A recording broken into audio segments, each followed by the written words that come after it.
Hi guys, welcome through to The Big Time, a show all about athletes' pathways to becoming a professional. Today, I've got a very special guest with me. Chatting to me today, I've got South Australia's under-18 footy coach, Tony Bamford. How are you, Tony? I'm very well, Ryan. Thanks for having me, mate. I'm really excited to be on your podcast. Thanks for the invitation. Awesome. Well, normally we start our episodes chatting about pathways. So how do your kids get to try out for the under-18 side, and what's the best pathway to kind of getting there? I guess the best pathway to be at under 18 state level is to one, first engage in the pathway at your SANFL club within your zone based on where you live. And so for some players that starts at under 13. For some players they might come in at under 15 level. For some players they might not start their pathway till they're in their 17th or 18th year, but you have to engage in a pathway at your SANFL club first and foremost. And then once you're in, you really got to play well, because if you're playing well, we will see you and we will hear about you.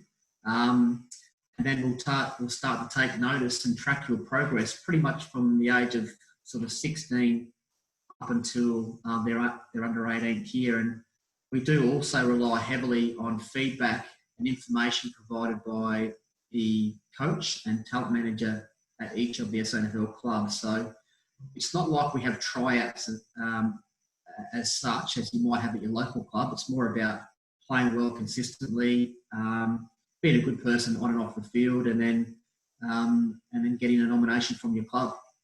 Yeah. So once you kind of get that nomination, or if you get the nomination, what happens from there? Well, generally at under 18 level, we will start with a squad of players. And we will ask clubs to nominate who they think is good enough to play at under 18 state national level during the year. For some clubs, they might nominate 4 players. Some clubs who have a really good depth of talent in that birth year, they might nominate 8 to 10 players. Yeah. Once we collate all of those players' names and nominations from their clubs and also from their schools as well, I should also add that we do speak to the schools and the colleges and get their feedback as well. Then we sit down as a selection committee, and there is basically myself as the head coach, Brenton Phillips as the state talent manager, one of my assistant coaches, Peter Fitzgerald, and then we also invite the Adelaide Crows and Port Adelaide recruiting personnel to come in on that as well. And collectively, we try and pick a squad of anywhere, probably around 40 to 45 players at the start of an under-18 championships phase. And when we train with those guys, we play some trial games. And if they're good enough, I'll get a chance to play for South Australia in the under-18 national championships. Awesome. Well, do you think that young players in their draft year that are playing league footy are noticed more by AFL scouts, because obviously they're playing with grown men already? Yeah, look, that's one of the best things about the SANFL. The SANFL, to be honest, is that our pathway allows the most talented players to go above themselves at grade level. So the talented players in Victoria don't get that opportunity as frequently or as often as what our kids do here in the SANFL. So we're very lucky to be a state league competition which has progression from under 16s right through to league. And every year there is 1 or 2 or even more cases of players who are good enough to do that.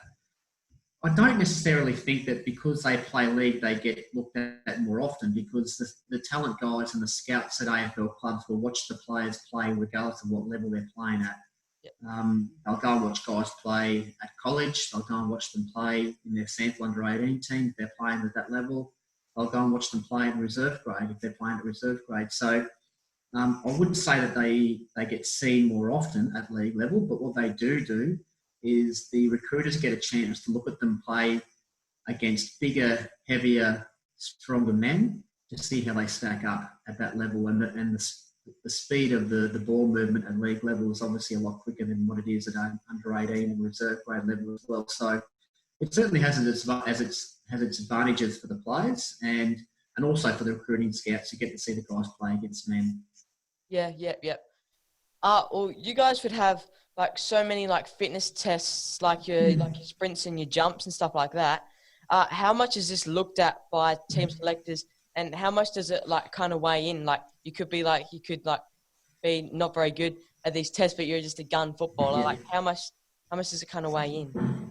Yeah, that's a really good question, Ryan, and it's a question that I often ask AFL recruiting managers at the end of the year when we sit and we talk about our players, because some AFL recruiting managers pay a lot of notice to how the boys test in a physical sense throughout the course of their under 18 year, and some recruiting managers don't really consider the testing or don't give as much weighting as some other clubs would in any given year. I guess it's based on what's your philosophy as a footy club. Are you looking for an athlete first, or are you looking for a footballer first and foremost? At our level, again, we don't. My personal philosophy is I'll take a footballer first before an athlete. But having said that, there are certain benchmarks in terms of athletic ability that you just have to be able to perform if you want to play at the highest level as an under 18 player. The thing about the testing 17 or 16, 17, 18-year-olds is there can be such growth from players between each year in terms of their ability to repeat speed often, their ability to jump higher between their jumping tests, whether it's a running jump test off their left foot or a running jump test off their right foot. Their speed changes really quickly if they mature and get a stronger body a bit earlier than their peers. So they can test one year, and next year we can test them again, and the results can be a lot different to the previous years. So we do emphasise the testing, and we do look at the results, but it's not the be all and end all. It's you need to be able to play football well to complement your athletic ability. Cool. Or what would you say is your kind of favourite trait in a young footballer that you're looking to pick in your side? Oh, that's a hard one. Favourite trait. When you go and watch any level of football, whether it's an under 16 game or an under 17 future game or an under 18 game or a college game at school, for whatever reason, I tend to find myself watching the guys who play with real energy and real intent. The guys who compete consistently at a high level, whether they're teams in front or whether they're teams behind. The guys who have the ability to win the football themselves and don't rely just on their teammates to give them the ball. So they're the things that sort of stand out to me when I watch the guys play. And overall, it's about how does this player compete? Does he compete when he wants to compete? Or does he compete consistently regardless of the environment or the situation around him? They're the players that really appeal to me. When I say compete, I mean everyone can run hard and fast when your team's got the ball, but how hard and how fast you can run when you're trying to defend and win the ball back, that's important as well.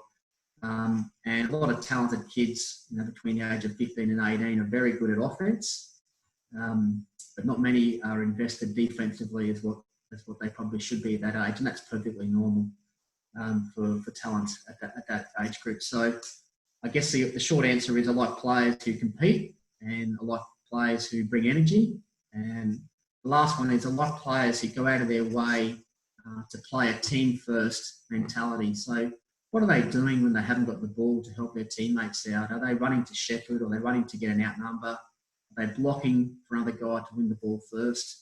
What are they doing when they don't have the football? They're the things that I look for when I'm trying to find some talent. Yeah, cool. A lot of players in your team, obviously, they're trying to make that big jump to the AFL.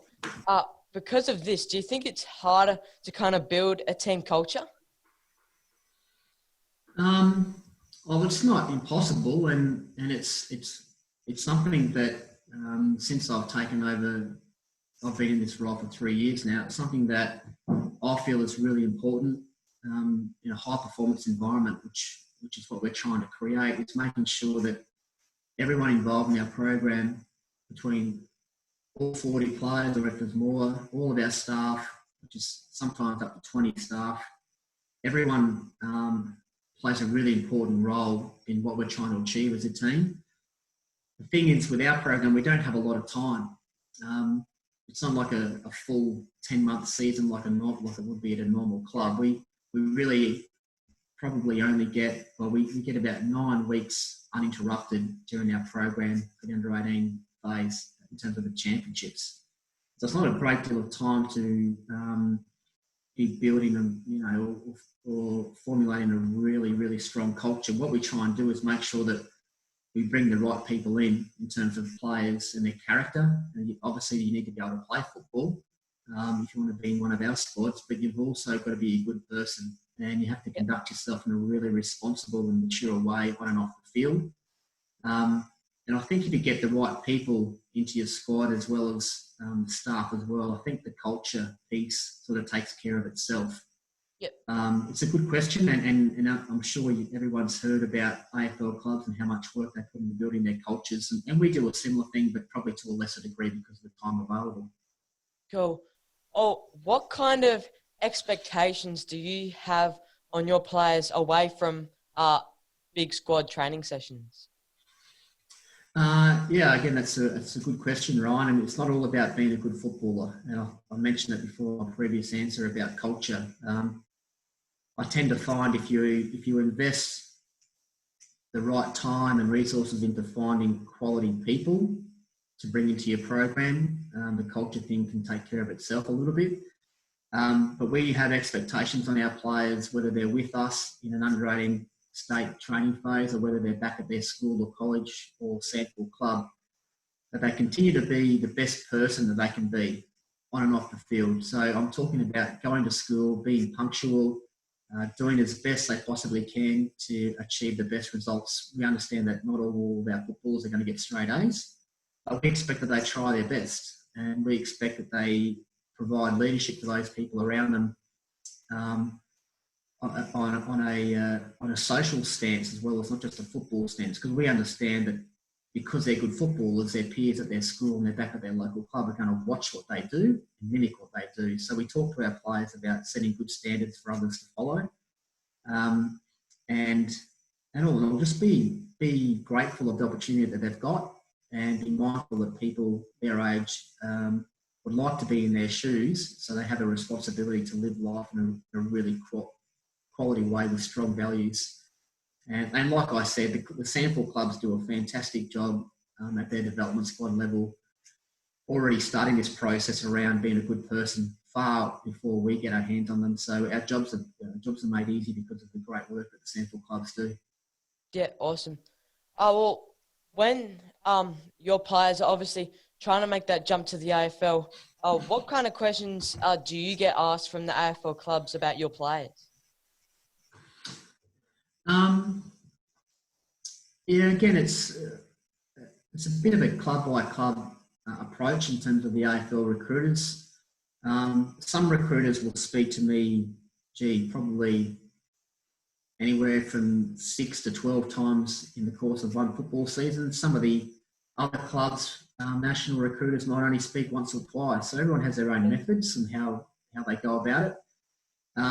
But essentially they're all asking the same thing or looking for the same information. And it's surprisingly, it's not around what they can and can't do with a footballer, because they watch these guys play as much as what I watch them play. So they don't ask me, can he kick or can he run or can he catch, can he handball, can he tackle? They already know the answer to those questions. The majority of their information seeking revolves around the character of the person. Do they clean up the change rooms when they leave? Are they punctual? Do they ask questions? How do they respond when the team's not performing well? Do they review really well? Are they professional? Do they go out of their way to help their teammates? How do they act when something hasn't gone their way? So all the questions are built around trying to build a bit of a portfolio of what this player is like as a man or a young man, and ask questions that they might not be able to see when the player plays a game of football. And I know for a fact that a lot of the recruiting guys do a lot of investigation through their school networks as well. So they'll ring teachers, they'll ring vice principals, they'll ring course coordinators and year level coordinators.